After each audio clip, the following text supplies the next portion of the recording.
दोस्तों एक बार फिर से स्वागत है जज्बातों का जहां विद जावेद अख्तर। और बहुत इंतज़ार के बाद आज मैं आपके सामने एक बार फिर हाजिर हूं शर्लक होम्स की बहुत ही ज़बरदस्त कहानी लेकर, जो है शेयर ब्रोकर का मुंशी। इस कहानी का आपकी तरह मुझे भी बहुत इंतज़ार था, तो आइए बिना किसी देरी के साथ कहानी को शुरू करते हैं। शेयर ब्रोकर का मुंशी। अपनी शादी के कुछ दिनों के बाद मैंने पेडिंगटन जिले में एक क्लिनिक खरीदा। जिस बूढ़े डॉक्टर फुकरहर से मैंने उसे खरीदा, किसी वक्त उनकी प्रैक्टिस बहुत अच्छी थी, लेकिन उनकी उम्र और मिर्गी की बीमारी से वो बहुत कमज़ोर हो गए थे। पब्लिक आमतौर पर यही मानती थी कि उनका डॉक्टर खुद भी पूरी तरह ठीक होना चाहिए। जब डॉक्टर खुद अपना इलाज कर पाने में परेशानी महसूस करता हो, तो मरीज भी उसके इलाज पर शक करने लगते हैं। इसलिए जब मेरे बुजुर्ग डॉक्टर फकुरहर कमज़ोर हुए, तो उनकी प्रैक्टिस भी खत्म हो गई। मैंने जब उनका क्लिनिक खरीदा, तब तक उनकी एनुअल इनकम 1200 पाउंड सालाना से गिरकर केवल 300 पाउंड रह गई थी। मुझे अपनी जवानी और ताकत का पूरा भरोसा था, और मैं इस बात का कायल था कि कुछ ही वक्त में मेरी चिंता दूर हो जाएगी और आमदनी भी पहले जैसी होने लगेगी। प्रैक्टिस शुरू करने के बाद 3 महीने तक मैं काम में बहुत ज़्यादा बिजी होने के कारण बेकर स्ट्रीट जाकर अपने दोस्त शर्लक होम्स से नहीं मिल सका, और वो भी अपने जासूसी काम के अलावा कहीं आते जाते नहीं थे। जून में एक दिन सुबह जब मैं नाश्ते के बाद ब्रिटिश मेडिकल जर्नल नाम का अखबार पढ़ने बैठा, तो किसी ने घंटी बजाई। दरवाजे पर अपने दोस्त की ऊंची और तीखी आवाज़ सुनकर मैं हैरान रह गया। कमरे में एंटर करते हुए उन्होंने कहा, माय डियर वॉटसन, तुमसे मिलकर मुझे बहुत खुशी हुई, और मुझे भरोसा है कि मिसेस वॉटसन भी अब हमारे अभियान साइन ऑफ 4 से उपजी उत्तेजना से उभर चुकी होंगी। होम्स से गर्मजोशी के साथ हाथ मिलाते हुए मैंने कहा, थैंक यू दोस्त, हम दोनों बिल्कुल ठीक हैं। होम्स ने घूमने वाली कुर्सी पर बैठते हुए कहा, और मुझे इस बात की पूरी उम्मीद है तुम्हारी मेडिकल प्रैक्टिस की वजह से मेरे अभियानों और अंदाज़ा लगाने वाली दिक्कतों के लिए तुम्हारा इंटरेस्ट पूरी तरीके से ख़त्म नहीं हुआ होगा। मैंने जवाब दिया, कैसी उल्टी बात कर रहे हो दोस्त? अभी कल रात ही तो मैं तुम्हारे पुराने कागज़ देख रहा था, और उनमें से सारे विगत परिणामों को छांटकर मैंने लिस्ट बना ली है, और मुझे विश्वास है कि तुम्हें अपने कलेक्शन को बंद करने का कोई इरादा नहीं है। नहीं नहीं, मेरे लिए इससे अच्छी और क्या इच्छा हो सकती है कि मुझे इसका और भी ज़्यादा अनुभव हो। एग्जाम्पल के लिए आज। हाँ हाँ, अगर तुम्हें पसंद हो तो आज। और बर्मिंघम जितनी दूर? ज़रूर, अगर आप चाहें तो। और आपकी प्रैक्टिस? जब मेरा पड़ोसी कहीं जाता है तो उसके मरीजों को मैं देखता हूँ, इसी तरह वो भी अपना कर्ज चुकाने के लिए हमेशा तैयार रहता है। अपनी कुर्सी पर वापस बैठते हुए और मुझ पर सरसरी निगाह से देखते हुए होम्स ने कहा, अरे, इससे अच्छा और क्या हो सकता है? मैं देख रहा हूँ कि अभी हाल में तुम्हारी तबीयत शायद अच्छी नहीं थी। गर्मी की सर्दियाँ हमेशा तकलीफदेह होती हैं। पिछले हफ्ते सर्दी लगने की वजह से मैं 3 दिनों तक पूरी तरह घर में ही कैद था। बहरहाल मैं सोचता हूँ कि अब उसका कोई नामो निशान नहीं है। वो तो है, अब तुम पूरी तरह तंदुरुस्त दिखाई दे रहे हो। तो क्या आपको मामले की कुछ जानकारी है? माय डियर फ्रेंड, तुम तो मेरे तौर तरीके जानते ही हो। तो क्या आपने उसका अंदाज़ा लगा लिया है? ज़रूर। किससे? तुम्हारी चप्पलों से। मैंने अपने चमड़े की नई चप्पलों पर नज़र दौड़ाई, लेकिन ज़मीन पर। मेरा सवाल पूरा होने से पहले ही होम्स ने जवाब दे दिया। उन्होंने कहा, तुम्हारी चप्पलें नहीं हैं, इन्हें खरीदे हुए कुछ हफ्ते से ज़्यादा नहीं हुआ। अभी जो चप्पलें पहने तुम मुझे दिखाई दे रहे हो, उसकी सोल थोड़ी झुलसी हुई है।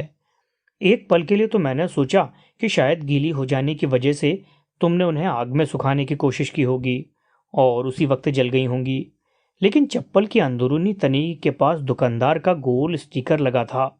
गीला होने की वजह से वो ज़रूर उतर गया होगा। तुम उस वक्त अपने पैर मोड़कर आग के पास बैठे होंगे। जून की पसीना निकाल देने वाली गर्मी में ऐसा काम वही आदमी कर सकता है जिसकी तबीयत पूरी तरह ठीक न हो। होम्स के दूसरे सभी तर्कों की तरह ये भी उनके सरलता से स्पष्टीकरण देने के बाद मेरी समझ में आ गया। उन्होंने मेरी बीमारी का अंदाज़ा मेरे हाव भाव को देखकर लगाया था। उनकी मुस्कान में हल्की निराशा झलक रही थी। उन्होंने कहा, जिस वक्त मैं आपको ये सब समझा रहा हूँ, मुझे डर है कि मुझे इस वक्त वहाँ जाना चाहिए।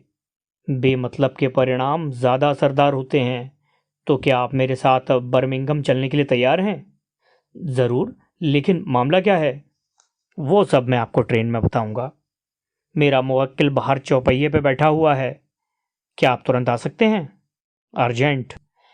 मैंने अपने पड़ोसी के नाम एक पर्ची लिखी, अपनी पत्नी को सूचना देने के लिए ऊपरी मंजिल पर गया और वापस आकर दरवाजे पर खड़े होम्स के साथ जा मिला। आपका पड़ोसी एक डॉक्टर है? पीतल की प्लेट पर नजर दौड़ाते हुए होम्स ने कहा। हाँ, उसने भी मेरी तरह किसी से क्लिनिक खरीदा है। एक पुराना चलता हुआ? बिल्कुल मेरे जैसा। हम दोनों यहाँ घरों के बनते वक्त से साथ हैं। अरे, इसका मतलब तो ये हुआ कि आपके कब्जे में दोनों दुकानें हैं। मैं सोचता हूँ शायद ऐसा ही है, लेकिन आपको कैसे मालूम? तुम्हारे पैरों के निशान उसके पैरों के निशान बनिस्बत 3 इंच गहरे हैं। इनसे मिलिए। गाड़ी में बैठे हुए सज्जन मेरे मुवक्किल मिस्टर पाइक्रॉफ्ट हैं। आओ, मैं उनसे तुम्हारा परिचय कराता हूँ। अपने घोड़े को कोड़ा लगाओ गाड़ीवान, क्योंकि गाड़ी पकड़ने के लिए अब थोड़ा ही वक्त रह गया है।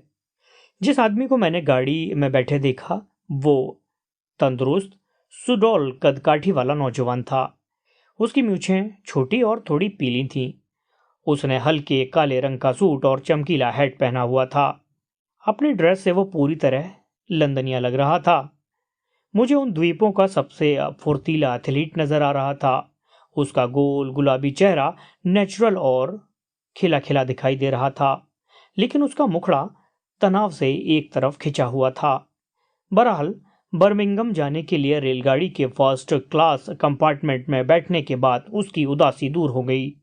मैं जान गया था कि उसे ऐसी कौन सी तकलीफ थी जिसने उसे शर्लक होम्स से मिलने के लिए मजबूर किया। होम्स ने कहा, यहाँ से हमारी ट्रैवलिंग पूरे 70 मिनट की है। मिस्टर पाइक्रॉफ्ट, मैं चाहता हूँ कि आपने अपने अनुभव के बारे में जो कुछ मुझे बताया है, वो संभव हो ज़्यादा विस्तार के साथ मेरे दोस्त को भी बताएं। मेरे लिए घटनाओं का डिटेल में दोबारा सुनना बहुत इम्पोर्टेंट है। वॉटसन, ये ऐसा मामला है जिसे सुनकर आपको लगेगा कि इसमें कुछ ना कुछ तो ज़रूर है, या ये भी लग सकता है कि इसमें कुछ भी नहीं है, लेकिन इससे ये तो साबित होता है कि कहीं कुछ तो गड़बड़ है। इसे जानना जितना इंटरेस्टिंग आपके लिए है, उतना मेरे लिए भी। हाँ, तो मिस्टर पाइक्रॉफ्ट, अपनी बात शुरू कीजिए। अब मैं आपको बीच में नहीं टोकूंगा। हमारे नए साथी ने अपनी आंखों में चमक लाते हुए मेरी तरफ देखा। उसने कहा, इस कहानी का सबसे दयनीय पहलू ये है कि मैं खुद को एक हतभ्रत मूर्ख के रूप में देखता हूँ। शुरू में मैंने सोचा था कि शायद सब कुछ ठीक रहेगा, लेकिन उस वक्त उसके अलावा कुछ भी नहीं कर सकता था। लेकिन अब, जबकि मेरी नौकरी मुझसे छिन गई है और उसके खोने की एवज में कुछ भी हासिल नहीं हुआ, तब तो मैं सोचूंगा ही ना कि कितनी आसानी से मुझे मूर्ख बना दिया गया। किस्सा गोई मुझे बहुत अच्छी नहीं आती मिस्टर वॉटसन, लेकिन जो भी है वो कुछ इस तरह है। मैं ड्रेपर गार्डन में कॉक्सन एंड वुडहाउस में काम करता था, लेकिन वसंत ऋतु के शुरुआती दिनों में वेनेजुएला का लोन ज़्यादा चढ़ जाने की वजह से हमारी संस्था उनके कब्जे में चली गई और उनका गंदा खेल शुरू हो गया। मैं 5 सालों तक पुराने कॉक्सन के साथ रहा और अपनी बर्बादी से पहले उन्होंने हमें प्रशंसा पत्र भी दिया था, लेकिन इसके बावजूद हम 27 क्लर्कों को एक झटके में निकाल दिया गया। मैंने कभी यहाँ तो कभी वहाँ, लगभग हर जगह भाग दौड़ की, लेकिन कहीं काम नहीं मिला। नौकरी की तलाश में भटकने वाले मेरे जैसे बहुत सारे लोग थे और लंबे वक्त तक बाजार में मंदी बनी रही। कॉक्सन में मुझे 3 पाउंड प्रति सप्ताह मिलते थे और मैंने उनमें से अपना खर्च निकालकर लगभग 70 पाउंड बचा भी लिए थे। कुछ दिनों तक उसी बचत से काम चलता रहा, लेकिन आखिर में वो भी ख़त्म हो गया। मेरे पास 10 पाउंड का मात्र एक ही नोट बचा था और नौकरियों के लिए भेजे जाने वाले लिफाफों पर टिकट लगाना और आवेदन सामग्री खरीदना भी मेरे लिए कठिन हो गया था। पैदल चलकर ऑफिसों की सीढ़ियां चढ़ते चढ़ते मेरे जूते टूट गए, लेकिन मुझे कोई नौकरी नहीं मिली। आखिर में मैंने लंबार्ड स्ट्रीट में एक बड़ी शेयर कंपनी मॉवसन एंड विलियम्स में एक खाली जगह का एडवर्टीजमेंट देखा। वो लंदन के अमीर शेयर घरानों में सबसे बड़ा था। एडवर्टीजमेंट का जवाब केवल लेटर से ही दिया जाना था। मैंने नौकरी मिलने की उम्मीद किए बिना अपना एप्लीकेशन और सर्टिफिकेट भेज दिया। मेरी आशा के उलट ही अगले ही दिन मुझे उनकी तरफ से एक पत्र मिला, जिसमें लिखा था कि अगर मैं अगले सोमवार को उनके ऑफिस में आ सकूं तो मुझे अपनी नई नौकरी तुरंत मिल सकती है, बशर्ते मेरा प्रदर्शन संतोषजनक हो। उनकी कार्यप्रणाली के बारे में किसी को कुछ नहीं पता था। कुछ लोगों का कहना है कि मैनेजर एप्लीकेशंस के ढेरों में हाथ डालता है और सबसे पहले आने वाले को दे देता है। जैसा भी हो, उनके यहाँ मेरी पहली पारी थी और मैं बहुत ज़्यादा खुश नहीं होना चाहता था। बड़ी बात यह थी कि उनके यहाँ मुझे हर हफ्ते 1 पाउंड बढ़ाकर मिलने वाले थे। काम का वक्त कॉक्सन जैसा ही था। अब मैं कारोबार के संदिग्ध पहलू पर आता हूँ। मैं हेम्पस्टेड मार्क 16 पॉटर्स टेरेस के बारे में खोजबीन कर रहा था। जिस दिन मुझे नौकरी देने का वादा किया था, उसी शाम को मैं स्मोकिंग कर रहा था।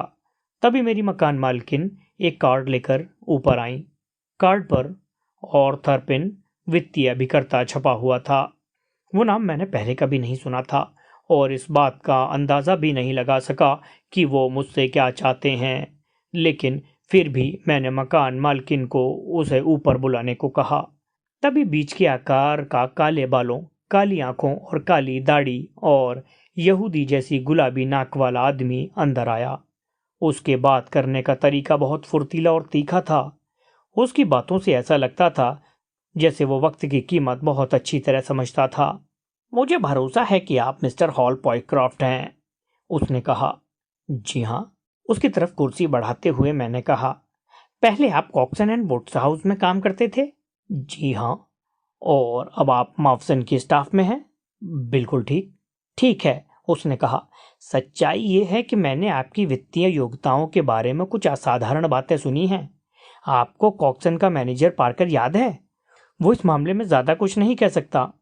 ये सुनकर मुझे सचमुच बड़ी खुशी हुई। ये सच है कि मैं अपने काम में कुशाग्र था, लेकिन मेरे बारे में लोग ऐसी बातें करेंगे, ये सपने में भी मैंने कभी नहीं सोचा था। तुम्हारी याददाश्त अच्छी है, उसने कहा। हाँ, थोड़ी बेहतर है, मैंने विनम्रता से जवाब दिया। जिस दौरान तुम खाली थे, क्या तुम तब भी बाजार के कांटेक्ट में थे? उसने पूछा। हाँ, मैं रोज सुबह अखबार में शेयर बाजार की ताज़ा खबरें पढ़ता था। यही असली व्यवहार है, वो खुशी से चिल्लाया। अमीर बनने का यही तरीका है। अगर बुरा ना मानो, क्या मैं तुमसे कुछ सवाल कर सकता हूँ? अच्छा, ये बताओ कि आयर शायर का क्या भाव है? 106। और न्यूजीलैंड कंसोलिडेट 104। और ब्रिटिश ब्रोकन हिल्स 7 से 7 और 6। अमेजिंग, वो हाथ उठाकर चिल्लाया। जो कुछ मैंने सुना था वो सब वैसा ही है। मेरे बच्चे, तुम मॉवसन में क्लर्क बनने के लिए पूरी तरह योग्य हो। जैसा कि आप सोच सकते हैं कि इस रहस्योद्घाटन ने मुझे चकित कर दिया। ठीक है, मैंने कहा। दूसरे लोग मेरे बारे में आपकी तरह नहीं सोचते मिस्टर पनर। ये नौकरी पाने के लिए मैंने कठिन लड़ाई लड़ी है और इसके मिलने से मैं बेहद खुश हूँ। उसने मुंह बिचकाते हुए कहा। तुम्हें इससे भी आगे जाना चाहिए। तुम अपने असली दायरे में नहीं हो। मैं तुम्हें बताता हूँ कि कैसे। मेरे पास तुम्हारे लिए जो प्रपोजल है वो तुम्हारी योग्यता से थोड़ा ज़्यादा है, लेकिन मॉवसन से तुलना करें तो ये प्रकाश से अंधकार की तरफ जाना है। कब जाना है तुम्हें मॉवसन के ऑफिस? मंडे को? हाँ हाँ। मेरा प्रपोजल सुनकर तुम इतना मजबूर हो जाओगे कि तुम किसी हाल में वहाँ नहीं जाओगे। मॉवसन नहीं जाऊंगा? नहीं मिस्टर, सोमवार तक तो आप Franco Midland hardware company limited में बिजनेस मैनेजर बन चुके होंगे। इस कंपनी की फ्रांस के शहरों और गांवों में 134 शाखाएं हैं और एक शाखा ब्रसेल्स और सैन रीमो में भी है। उसकी बात सुनकर मेरी सांसें थमने लगी। मैंने कहा, मैंने इस कंपनी के बारे में कभी नहीं सुना। मुमकिन है कि ना सुना हो, लेकिन इस कंपनी का सारा पैसा निजी तौर पर हासिल किया जाता है और ये जनता को भागीदार बनाने वाला अच्छा काम है, इसलिए इसका ज़्यादा एडवर्टीजमेंट नहीं किया जाता। मेरा भाई है हैरी पिनर, इस कंपनी का मैनेजिंग डायरेक्टर बनने वाला है। वो जानता है कि मेरी यहाँ अच्छी जान पहचान है, इसलिए उसने मुझे किसी अच्छे और सस्ते आदमी को रखने के लिए कहा। पार्कर ने मुझे तुम्हारे बारे में बताया था, इसलिए मैं आज रात यहाँ आया हूँ। हम शुरुआत में तुम्हें हर साल 500 पाउंड दे सकते हैं। 500 पाउंड हर साल? इस प्रपोजल को सुनकर मैं चीख पड़ा। ये तो केवल शुरुआत है, लेकिन तुम्हारे सभी एजेंटों द्वारा लगाए गए कारोबार पर 1% का कमीशन अलग से मिलेगा। मेरा भरोसा करो, तुम्हारा कमीशन एक दिन तुम्हारे वेतन से भी अधिक हो जाएगा। लेकिन हार्डवेयर के बारे में तो मैं कुछ नहीं जानता। थक तेरी की, मेरे बच्चे, तुम्हें नंबरों के बारे में पता है। उसकी बात सुनकर मेरा सिर चकरा गया। मेरे लिए कुर्सी पर बैठ पाना भी मुश्किल हो रहा था। लेकिन तभी अचानक मुझे कुछ शक हुआ। मैंने कहा, मैं आपको ये बिल्कुल साफ कर देना चाहता हूँ कि मावसन से मुझे केवल 200 पाउंड मिलेंगे, लेकिन मावसन सेफ है। हकीकत ये है कि आप जिस कंपनी का प्रपोजल मुझे दे रहे हैं उसके बारे में मैं कुछ भी नहीं जानता। अरे बहुत अच्छे। वो मेरी बात सुनकर खुशी से उछल पड़ा। हमारे लिए तुम सबसे योग्य आदमी हो। तुमसे और ज़्यादा बात करना मुझे ठीक नहीं लग रहा। ये रहा 100 पाउंड का नोट, और अगर तुम्हें लगता है कि हम एक साथ काम कर सकते हैं तो अपने वेतन की एडवांस पेश की समझकर इसे जेब में रख लो। मैंने कहा, ये तो अच्छी खासी रकम है। मैं अपनी ड्यूटी पर कब से आऊं? उसने कहा, यहीं बर्मिंघम में कल दोपहर 1 बजे। मेरी जेब में एक पर्ची है जिसे कल तुम मेरे भाई के पास ले जाओगे। तुम्हें वो कंपनी में temporary office 126B corporation street में मिलेंगे। असल में वो आपकी नौकरी की पुष्टि करेंगे, लेकिन हमारे बीच सब कुछ ठीक रहेगा। मिस्टर पिनर, मैं आपका किस तरह से शुक्रिया अदा करूं, मुझे कुछ समझ नहीं आ रहा है। इसकी कोई ज़रूरत नहीं है मेरे बच्चे, तुम्हें केवल अपने हिस्से की मिठाई खानी है। कुछ फॉर्मेलिटीज़ हैं जो मैं तुम्हारे साथ ज़रूर पूरी करना चाहता हूँ। तुम्हारी बगल में वो कागज़ पड़ा है, उस पर लिखो कि तुम 500 पाउंड के न्यूनतम वेतन पर Franco Midland hardware company limited में बिजनेस मैनेजर के पद पर काम करने के इंटरेस्टेड हो। उसके कहे अनुसार मैंने उसके निर्देश का पालन किया और उसने मेरा लिखा हुआ लेटर अपनी जेब में रख लिया। एक दूसरी जानकारी भी मुझे चाहिए। अब तुम्हारा मावसन के बारे में क्या करने का इरादा है? अपनी खुशी के चक्कर में तो मैं मावसन के बारे में सब कुछ भूल चुका हूँ, मैंने कहा। मैं उन्हें लिखकर रेजिग्नेशन लेटर दे दूंगा। सच बात तो ये है कि मैं खुद नहीं चाहता कि तुम रेजिग्नेशन लेटर दो। तुम्हें लेकर मावसन के मैनेजर से मेरी बहुत बहस हो गई थी। दरअसल मैं उसके पास तुम्हारे बारे में कुछ पूछने गया था। वो इतनी सी बात पर मेरे ऊपर भड़क गया और आरोप लगाते हुए बोला कि मैं तुम्हें बहला फुसला कर ऑर्गेनाइजेशन से दूर करना चाहता हूँ। उसकी बातें सुनकर आखिरकार मैंने भी आपा खो दिया और उससे कहा कि अगर तुम्हें अच्छे आदमी चाहिए तो उसी के मुताबिक उन्हें सैलरी भी अच्छी देनी चाहिए। तब उसने कहा कि तुम मेरे ज़्यादा सैलरी देने के बनिस्बत उसके यहाँ कम सैलरी पर काम कर लोगे। मैंने कहा, मैं तुम्हारे साथ शर्त लगा सकता हूँ कि जब तुम मेरा प्रपोजल सुनोगे तो मावसन की नौकरी को भूल जाओगे। मंजूर है, उसने कहा। वो तुम्हें गटर से उठा कर लाया था और तुम मावसन की नौकरी आसानी से नहीं छोड़ोगे। नीच, बदमाश, धोखेबाज, कहकर मैं चिल्लाया। उसके जैसा आदमी मैंने अपनी जिंदगी में नहीं देखा था। मैं उसके बारे में क्यों सोचूं? अब तो अगर आप भी कहेंगे तो भी मैं इस्तीफा नहीं लिखूंगा। अच्छा, तो फिर वादा रहा। कुर्सी से उठते हुए उसने कहा, मुझे इस बात की खुशी है कि मुझे अपने भाई के लिए इतना अच्छा आदमी मिल गया। ये रहा तुम्हारा 100 पाउंड का एडवांस और ये रहा लेटर। इस पर पता नोट कर लो, 126B कॉरपोरेशन स्ट्रीट, और ये भी याद रखना कि कल 1 बजे तुम्हारी ज्वाइनिंग है। Good night. तुम्हें तुम्हारी काबिलियत के हिसाब से सारी खुशियां मिलें। हमारे बीच जो कुछ हुआ और जितना मुझे याद रहा वो सब मैंने आपको बता दिया। डॉक्टर वॉटसन, आप इमेजिनेशन कर सकते हैं कि अपनी असाधारण उपलब्धि पर मैं कितना खुश था।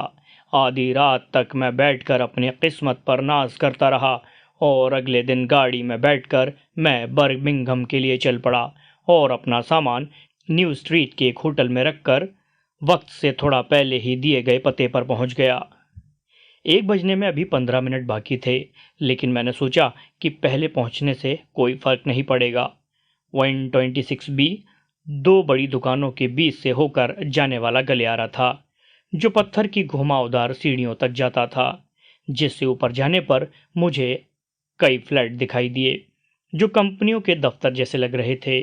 उनमें रहने वालों के नाम दीवार पर एक जगह लिखे हुए थे, लेकिन उन नामों में Franco Midland hardware company limited का नाम कहीं नहीं था। कुछ देर तक अपने जूतों पर निगाह डाले मैं सोचता रहा कि वो सब मेरे साथ होशियारी से किया हुआ कोई बड़ा फरेब तो नहीं था। तभी एक आदमी ने ऊपर आकर मुझे आवाज दी। वो लगभग वही आदमी लग रहा था जिससे मैं पिछली रात मिला था। उसकी कद काठी और आवाज तो समान थी, लेकिन दाढ़ी मूछें नहीं थी और उसके बाल भी हल्के थे। क्या आप मिस्टर पाइक्रॉट हैं? उसने पूछा। जी हाँ, मैंने कहा। ओह, मैं आपका इंतज़ार कर रहा था, लेकिन आप वक्त से थोड़ा पहले ही आ गए। मेरे भाई ने आज मुझे एक लेटर दिया था जिसमें उसने आपकी जमकर तारीफ की है। जिस वक्त आप आए मैं दफ्तरों को देख रहा था। अभी हमने यहाँ पर अपना नाम नहीं लिखवाया है, क्योंकि हमने ये जगह टेम्पररी तौर पर पिछले हफ्ते ही ली है। आप मेरे साथ ऊपर आइए, वहीं बैठकर बात करेंगे। उसके पीछे सीढ़ियां चढ़ते हुए मैं सबसे ऊपरी मंजिल पर पहुंचा, जहां दाहिने और बरसाती के नीचे कुछ खाली धूल भरे छोटे छोटे कमरे बने थे, जिनमें ना तो कालीन बिछा था और ना ही पर्दे लगे हुए थे। उन्हीं कमरों में से वो मुझे एक में ले गया। मैंने वहां एक बड़े ऑफिस की कल्पना की थी, जिसमें चमचमाती मेज़ें और उसके दोनों तरफ क्लर्कों के बैठने की कतारें बनी हों, और मुझे ऐसे ही ऑफिस में काम करने का एक्सपीरियंस भी था। जिस कमरे में मुझे वो ले गया उसमें मात्र 2 कुर्सियां और उसके बीच एक छोटी सी मेज रखी हुई थी, जिसके ऊपर एक रजिस्टर और बाईं तरफ रद्दी कागज की टोकरी रखी थी। मेरे चेहरे की तरफ देखते हुए मेरे नए साथी ने कहा, दिल छोटा मत कीजिए मिस्टर पाइक्राफ्ट। आपने वो कहावत तो सुनी ही होगी कि हथेली पर सरसों नहीं जमती। हमारे पास बहुत पैसा है, लेकिन हम उसे ऑफिस की सजावट पर बर्बाद नहीं करते। प्लीज बैठिए और अपना लेटर मुझे दीजिए। मैंने लेटर उसे थमा दिया और उसने उसे बड़े ध्यान से पढ़ा। उसने कहा, मुझे लगता है आपने मेरे भाई आर्थर पर बड़ी गहरी छाप छोड़ी है, और मैं ये भी जानता हूं कि वो किसी को परखने में थोड़ा कंजूस है। वो लंदन से अपना कामकाज करता है और मैं यहाँ बर्मिंघम से, लेकिन इस वक्त मैं उसकी सलाह मानूंगा। अब आप अच्छी तरह समझ लीजिए कि आपको नौकरी मिल गई है। मुझे करना क्या होगा? मैंने पूछा। हाँ, तो आपको फ्रांस के एक बड़े डिपो का मैनेजमेंट करना होगा, जहाँ अंग्रेजी क्रॉकरी भरी पड़ी है। आपको फ्रांस के 134 एजेंटों के जरिए उन्हें दुकानों तक पहुंचाना होगा। खरीदारी एक हफ्ते में पूरी हो जाएगी, और इस बीच आप यहाँ बर्मिंघम में रहकर ही अपना काम देखेंगे। कैसे? जवाब देने के लिए उसने दराज से एक बड़ी लाल किताब निकाली। उसने कहा, यह पेरिस की डायरेक्टरी है। इसमें लोगों के नाम के आगे उनका बिजनेस लिखा है। मैं चाहता हूं कि तुम इसे अपने साथ घर ले जाओ और इसमें हार्डवेयर विक्रेताओं के एड्रेस के साथ उनका नाम एक कॉपी में उतार लाओ। इससे मेरा बहुत बड़ा काम हो जाएगा।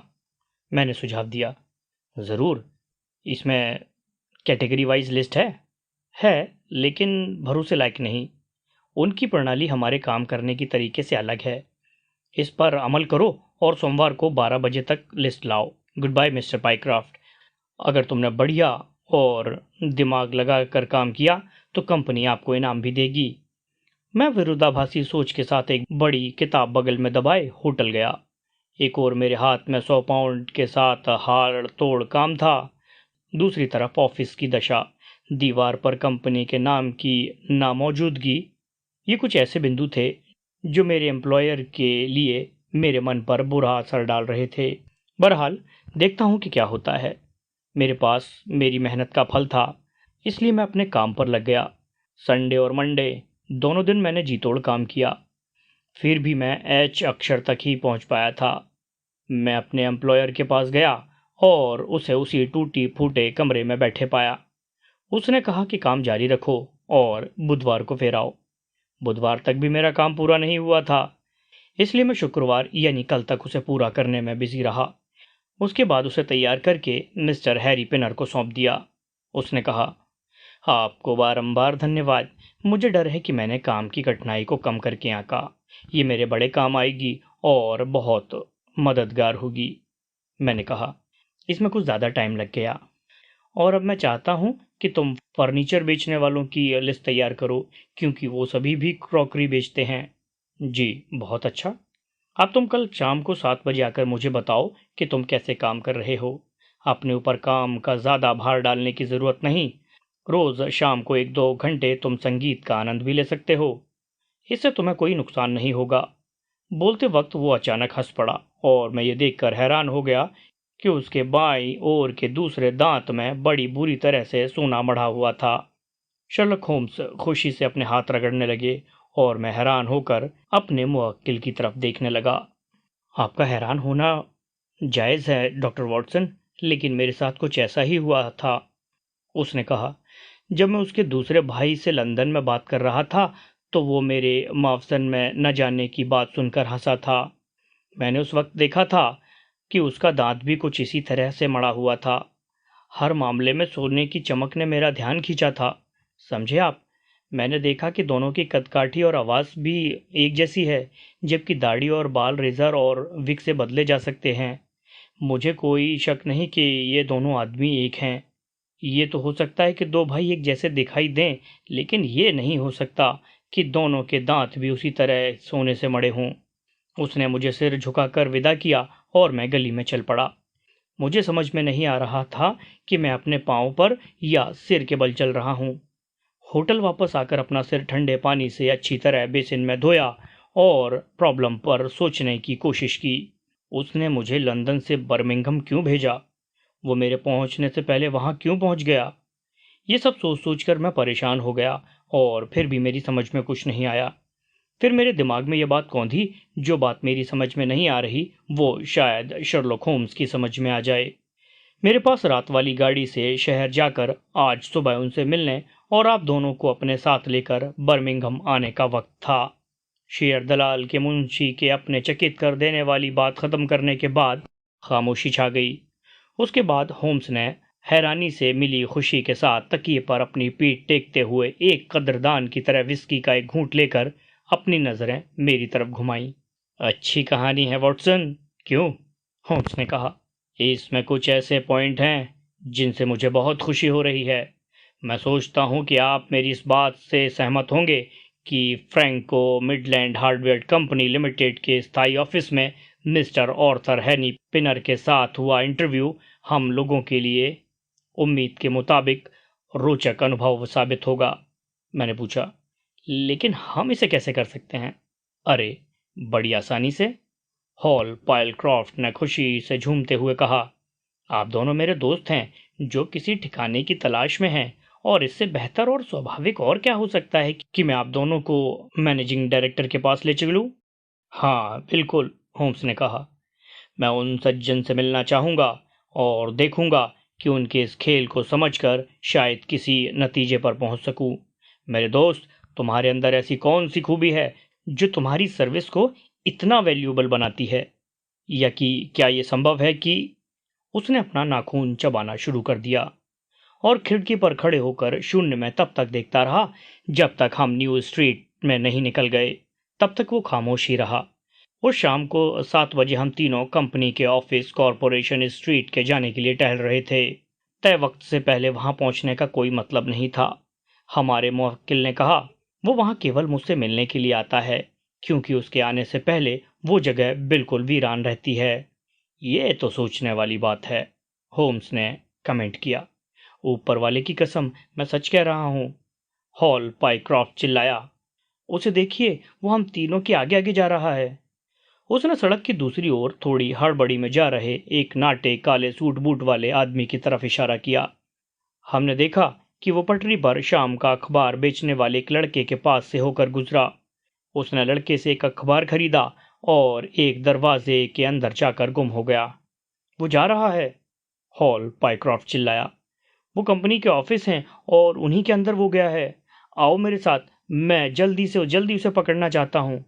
हम उसके पीछे पीछे चलते हुए 5 मंजिलें चढ़कर उस अधकुले कमरे में दाखिल हो गए जिसमें हमारा शिकार बैठा हुआ था। कमरे में बैठे शख्स ने हमें अंदर आने का इनविटेशन दिया। हम एक बिखरे हुए कमरे में दाखिल हुए तो उसका हुलिया हमें ठीक वैसा ही नजर आया जैसे कि पाइक्राफ्ट ने हमें बताया था। जिस आदमी को हमने सड़क पर देखा था वो मेज पर अखबार फैलाए उसे पढ़ रहा था। उसके हमारी तरफ देखते ही मुझे लगा कि मैंने जीवन में वैसा दुखी और उदास चेहरा कभी नहीं देखा। उसने अपने क्लर्क की तरफ देखा, फिर भी वो उसे पहचान नहीं सका। जो कुंठा, डर और निराशा उसके चेहरे पर मैंने देखी, उसके मुताबिक मैं ये कह सकता था कि वो उसके एम्प्लॉयर का सामान्य चेहरा तो किसी भी सूरत में नहीं था। पाइक्रॉफ्ट बोला, आप बीमार दिखाई दे रहे हैं मिस्टर पिनर। दूसरे आदमी ने अपने आप को संभालते और होंठों पर जीभ फेरते हुए जवाब दिया, हाँ, मैं पूरी तरह ठीक नहीं हूँ। ये दोनों सज्जन कौन हैं जिन्हें तुम अपने साथ लेकर आए हो? एक बार मोर्चे के मिस्टर हैरिस हैं और दूसरे सज्जन इसी शहर के मिस्टर प्राइस हैं। मुंशी ने बिना रुके कहा, ये दोनों लोग मेरे दोस्त हैं लेकिन कुछ दिनों से खाली हैं। इन्हें उम्मीद है कि शायद आप इन्हें कंपनी में नौकरी दे सकते हैं। बहुत मुमकिन है, बहुत मुमकिन है, मिस्टर पिनर डरावनी मुस्कान के साथ चिल्लाए। हाँ, कोई शक नहीं कि मैं आपके लिए कुछ कर सकता हूँ। आपकी स्पेशलिस्टी किस फील्ड में है मिस्टर हैरिस? मैं अकाउंटेंट हूँ, होम्स ने कहा। अरे हाँ, हमें भी आप जैसे आदमी की ज़रूरत होगी। और आप मिस्टर प्राइट? मैं क्लर्क हूँ। मुझे उम्मीद है कि कंपनी आपको नौकरी ज़रूर दे देगी। मैं जल्दी से जल्दी आपको इस बारे में इन्फॉर्म करूँगा। प्लीज़ आप लोग अब जाइए। भगवान के लिए मुझे अकेला छोड़ दीजिए। ये आखिरी शब्द उसके मुंह से गोली की तरह निकले, लेकिन अपनी जिस घबराहट को वो छुपाने की कोशिश कर रहा था हमसे छिपी ना रह सकी। होम्स और मैंने एक दूसरे की तरफ देखा, लेकिन हॉल पायलक्रॉफ्ट मेज की तरफ एक कदम आगे बढ़ गया। मिस्टर पिनर, आप भूल गए हैं कि मैं यहाँ नौकरी पर हूँ और आपसे ऑर्डर लेने आया हूँ, उसने कहा। ज़रूर मिस्टर पायक्रॉफ्ट, ज़रूर, उसने मंद आवाज में अपनी बात कही। यहाँ कुछ पल इंतज़ार कीजिए और आपके दोस्तों के पास भी इंतज़ार ना करने का कोई वजह नहीं। 3 मिनट के अंदर मैं आपकी सेवा में पूरी तरह जुट जाऊंगा। क्या तब तक मैं आपके सब्र का इम्तिहान ले सकता हूँ? वो अत्यंत शिष्टाचार का प्रदर्शन करते हुए उठा और कमरे के आखिरी कोने में बने एक दूसरे कमरे में दाखिल होकर दरवाज़ा बंद कर लिया। आप क्या करें? होम्स बुदबुदाया। वो हमें गच्चा तो नहीं दे रहा। इम्पॉसिबल, पाइक्रॉफ्ट ने जवाब दिया। ऐसा क्यों? वो कमरा एक अंदरूनी कमरे में खुलता है। वहां बाहर जाने का कोई रास्ता नहीं। कोई नहीं। क्या वो सजा हुआ है? कल वो खाली था। फिर वो जमीन पर क्या कर रहा होगा? इस मामले में वहां कुछ तो जरूर है जिसे मैं नहीं समझ पा रहा हूं। अगर मैंने किसी आदमी को डरा होकर 3 टुकड़ों वाले पागल के रूप में देखा है तो उस आदमी का नाम पिनर है। किस वजह से वो इतना कांप रहा है? होम्स ने पूछा। उसे हमारे जासूस होने का शक हो गया है, मैंने कहा। यही बात है, पाइक्रॉफ्ट चिल्लाया। होम्स ने अपना सिर झटका। उसके चेहरे का रंग नहीं उतरा। चेहरे का रंग तब उतरा जब हमने अंदर एंटर किया, उसने कहा।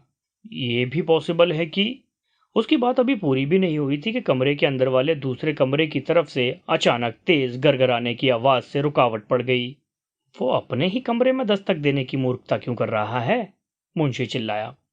गरगराने की आवाज ऊंची होकर फिर सुनाई पड़ी। हम लोगों ने बंद दरवाजे की तरफ टकटकी लगाकर देखा। होम्स के चेहरे पर नजर दौड़ाते हुए मैंने देखा कि उसका चेहरा सख्त हो गया है और वो बहुत उत्तेजित होकर कमरे की तरफ बढ़े। तभी गरगराने की आवाज अचानक धीमी पड़ गई और दरवाजा खटखटाने की तेज आवाजें आने लगीं। होम्स ने पागलों की तरह दौड़कर दरवाजे को जोरदार धक्का दिया। दरवाजे में अंदर से कुंडी लगी थी। होम्स की तरह हम तीनों ने मिलकर पूरी ताकत से दरवाजे पर धक्का मारा। कुंडी की कड़ी एक एक कर टूटने के बाद दरवाजा फर्श पर गिर पड़ा। टूटे दरवाजे के ऊपर दौड़ते हुए हमने खुद को अंदरूनी कमरे में पाया। वो खाली था। जिस दरवाजे से हम दाखिल हुए थे उसके पास ही एक दूसरा दरवाज़ा था जिसे हम लोगों ने अनदेखा कर दिया था। होम्स ने दौड़कर उसे एक झटके में खोल दिया। कमरे के फर्श पर एक कोट और एक जैकेट पड़े थे और कमरे के पीछे लगी खूंटी से फंदा लगाकर फ्रैंको मिडलैंड हार्डवेयर कंपनी का मैनेजिंग डायरेक्टर झूल रहा था। उसके घुटने मुड़ गए थे, उसका सिर उसके शरीर के दूसरी तरफ डरावने कोण में लटक गया था और दरवाजे पर उसकी एड़ियों की ठक ठक की आवाज़ सुनकर ही हम उस तरफ दौड़े पड़े थे। मैंने फौरन उसकी कमर पकड़कर उसे ऊपर की तरफ उठाया और होम्स और पाइक्रॉफ्ट ने मिलकर उसके गले में पड़ा फंदा खोला। उसके बाद हमने उसे दूसरे कमरे में ले जाकर फर्श पर लिटा दिया। उसके बैंगनी होंठ फड़क रहे थे जिससे उसके जिंदा होने का निशान मिल रहा था। इस बारे में आप क्या सोचते हैं मिस्टर वॉटसन? होम्स ने पूछा। मैंने उसके पास खड़े होकर उसका चेकअप किया। नाड़ी मंद पड़ गई थी और रुक रुक कर चल रही थी, लेकिन उसकी सांसें तेज हो रही थीं। पलकों में हल्के कंपन के साथ नीचे की ओर कटने की पतली धार पड़ी हुई थी। अगर हम लोग फौरन इसके पास नहीं पहुंचते तो ये चंद मिनटों का ही मेहमान था, लेकिन अब ये जिएगा। वो खिड़की खोलो और पानी की सुराही मुझे पकड़ाओ। मैंने उसकी कमीज का कॉलर अंदर की तरफ मोड़कर उसके चेहरे पर ठंडे पानी की धार छोड़ी और जब तक सांसें सामान्य नहीं हो गईं उसके हाथों को बार बार ऊपर नीचे झुलाता रहा। अब वो थोड़ी देर में ठीक हो जाएगा, कहकर मैं हट गया। इस बीच होम्स अपनी पैंट की जेब में हाथ डाले गंभीर मुद्रा में मेज के पास खड़े रहे। उन्होंने कहा, मुझे लगता है कि अब हमें पुलिस को तुरंत बुला लेना चाहिए। मैं चाहता हूं कि पुलिस जब आए तो मैं उसे पूरा मामला सौंप दूं।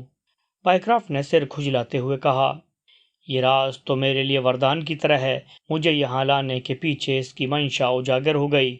और तभी होम्स ने अधीर होते हुए कहा, अब सब कुछ बिल्कुल साफ हो गया है। ये इसकी आखिरी चाल थी।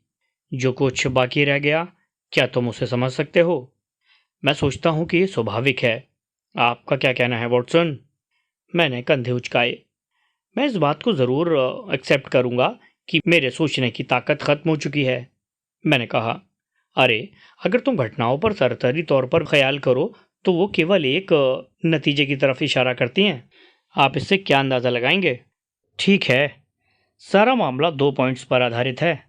पहला पॉइंट है कि इस बहरूपिया कंपनी में नौकरी पाने के लिए पाइक्रॉफ्ट से एक बॉन्ड साइन करवाना। क्या तुम्हें नहीं लगता कि उससे कितना साफ इशारा मिलता है? मुझे डर है कि वो मुझसे छूट गया। उन्होंने उससे वो बॉन्ड क्यों साइन करवाया? किसी बिजनेस फॉर्मेलिटी के लिए नहीं, क्योंकि ऐसी चीज़ें मौखिक तौर पर तय होती हैं। वहाँ तुरंत ऐसी कोई वजह नहीं थी जिसके लिए उसे ऐसा करने की ज़रूरत थी। तो इसे नॉर्मल क्यों माना जाए? माय यंग फ्रेंड, क्या तुम नहीं समझते कि बॉन्ड के ज़रिए वो तुम्हारी लिखावट का नमूना लेना चाहता था और उसके पास तुमसे लिखवाने के अलावा और कोई उपाय भी नहीं था? और क्यों? इसलिए कि इसका जवाब देने से पहले हमने प्रॉब्लम के बारे में कुछ प्रोग्रेस की है। इस क्यों का एक ख़ास कारण यह है कि कोई तुम्हारी लिखावट की नकल करना चाहता था और इसके लिए तुम्हारी लिखावट का नमूना होना ज़रूरी था। अगर हम दूसरे पॉइंट की तरफ बढ़ेंगे तो पाएंगे कि हर पॉइंट एक दूसरे पर रोशनी डाल रहा है और वो दूसरा पॉइंट है पिनर का पाइक्रॉफ्ट से रेजिग्नेशन ना देने का अनुरोध, ताकि मॉफ्सन का मैनेजर इसी इंतज़ार में उम्मीद लगाए बैठा रहे कि कोई मिस्टर पाइक्रॉफ्ट सोमवार को उसके यहाँ नौकरी पर आने वाला है। ओह माय गॉड, हमारा मुवक्किल चीखता हुआ बोला। मैं कितना अंधा भंवरा था। अब तुम लिखावट के पीछे छिपे मकसद को समझो। मान लो कि तुम्हारी जगह कोई दूसरा आदमी वहाँ नौकरी करने आ जाता है और उसकी लिखावट तुम्हारी लिखावट से अलग होती तो उसका खेल बिगड़ जाता। लेकिन वीकेंड में इस धोखेबाज ने तुम्हारी नकल करना सीख लिया होता तो उसकी स्थिति सुरक्षित होती, क्योंकि मेरे मुताबिक तब तक ऑफिस में तुम्हारे ऊपर किसी की नज़र ना टिकी होती। कोई भी नहीं। हॉल पाइक्रॉफ्ट करा उठा। Very nice. सचमुच इस हेरा फेरी की सारी कवायद के पीछे उसकी सबसे इम्पोर्टेंट सोच ये थी कि वो तुम्हें लोगों के कांटेक्ट में आने से रोकना चाहता था, क्योंकि उसे डर था कि कहीं कोई तुम्हें यह ना बता दे कि मावसन में तुम्हारी जगह कोई और आदमी काम कर रहा है, इसलिए उसने तुम्हें एडवांस के तौर पर अच्छी खासी रकम दी ताकि तुम काम के बोझ से दबे रहो और लंदन जाने के बारे में ना सोचो। सीधी सच्ची बात यह है कि अगर तुम लंदन जाते तो उसका सारा खेल बिगड़ जाता। लेकिन इस आदमी ने अपने ही भाई का भाई होने का स्वांग क्यों किया? ठीक है, वो भी अब कुछ कुछ साफ हो गया है। जाहिराना तौर पर वो दो ही हैं। दूसरा वाला भेस बदल कर तुमसे ऑफिस में काम लेता है। यही तुम्हारे एम्प्लॉयर का अभिनय कर रहा था। लेकिन तभी उसे लगा कि जब तक इस नाटक में तीसरे आदमी की एंट्री नहीं होगी तब तक वो तुम्हारे लिए दूसरा एम्प्लॉयर नहीं ढूंढ सकता। तीसरे आदमी को लेकर वो तैयार नहीं था, इसलिए उसने अपना हुलिया बदला और यकीन कर लिया कि उसके बदले हुए रूप में तुम उसे पहचान नहीं पाओगे। अगर तुम्हें कुछ शक भी होता तो वो पारिवारिक एकरूपता की बात कहकर तुम्हें राजी कर लेता। दांत में सोना लगा होने की खास निशानी अगर नहीं होती तो तुम्हें उसके ऊपर कभी शक भी नहीं होता। हाल पाइक्रॉफ्ट ने बंधे हुए हाथों को हवा में झटका दिया। आपकी बड़ी कृपा है भगवान, मुझे यहाँ इस तरह मूर्ख बनाया गया और नकली हॉल पाइक्रॉफ्ट मावसन में क्या करता, ये मेरी समझ से परे है। अब हमें क्या करना चाहिए मिस्टर होम्स? मुझे बताइए कि मैं क्या करूं। हमें मावसन वालों को इसके बारे में ज़रूर लेटर लिखना चाहिए। उनके यहाँ सैटरडे को 12 बजे छुट्टी होती है। डोंट वरी, वहाँ कोई चौकीदार या चपरासी ज़रूर होगा। अरे हाँ, अपनी कीमती प्रतिभूतियों की सुरक्षा के लिए वो स्थायी सुरक्षाकर्मी रखते थे। मुझे याद है कि शहर में लोग इस बारे में बहुत बातें करते थे।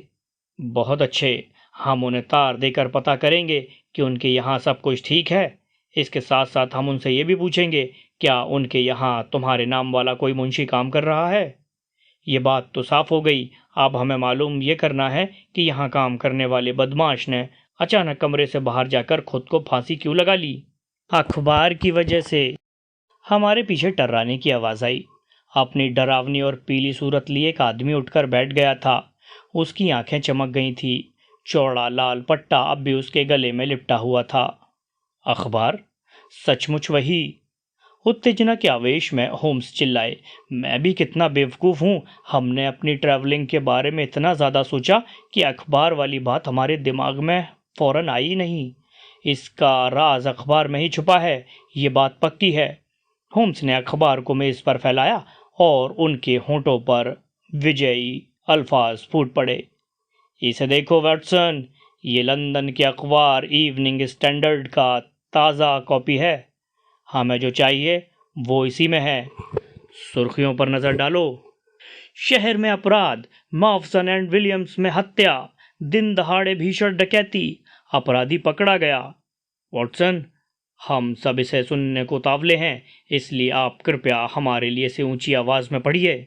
अखबार में समाचार से पता चलता है कि शहर में कोई इंपॉर्टेंट घटना घटी है। इसकी डिटेल कुछ इस तरह से है। शहर में आज दोपहर डकैती की नाकाम कोशिश हुई, जिसके नतीजे में एक आदमी की मौत हुई और अपराधी पकड़ा गया।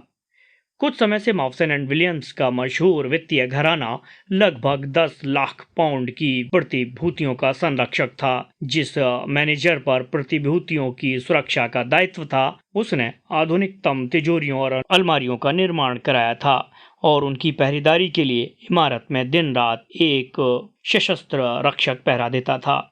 पता चला है कि संस्था ने गत सप्ताह हॉल पॉयल क्राफ्ट नाम का एक क्लर्क अपॉइंट किया है। यह आदमी कुख्यात ठग और सेंधबाज बेडिंगटन दिखाई पड़ता है, जो अभी हॉल में ही अपने भाई के साथ 5 साल कैद की सजा काटकर जेल से बाहर आया था।